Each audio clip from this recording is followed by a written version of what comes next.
فريضة على كل المسلمين أو كما قال عليه الصلاة والسلام রূপসীডাঙ্গা কর্তৃক আয়োজিত আজকের মাহফিলে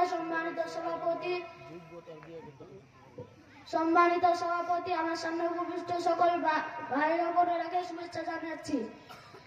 নির্ধারিত বিষয় ইলমের গুরুত্ব ও ফজিলত সম্পর্কে আলোচনা।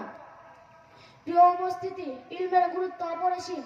নবী করিম সাল্লাল্লাহু আলাইহি ওয়াসাল্লাম প্রাপ্ত হওয়ার পরে আল্লাহ পাক সর্বপ্রথম সূরা আলাকের 5টি আয়াত অবতীর্ণ করেন। আল্লাহ তাআলা বলেছেন, ইকরা বিসমি রাব্বিকাল্লাযী খলাক, করুন আপনি আপনার রবের নামে যিনি আপনাকে সৃষ্টি করেছেন। এমনিভাবে আল্লাহ তাআলা সূরা বাকারা 269 নং আয়াতে বলেন, ইউতিল হিকমাতা মান ইয়াশা মান ইউতাল হিকমাতা ফাকাদ উতিয়া খায়রান কাসীরা। আল্লাহ যাকে চান তাকে হিকমত তথা ইলমের প্রজ্ঞা দান করেন, আর যাকে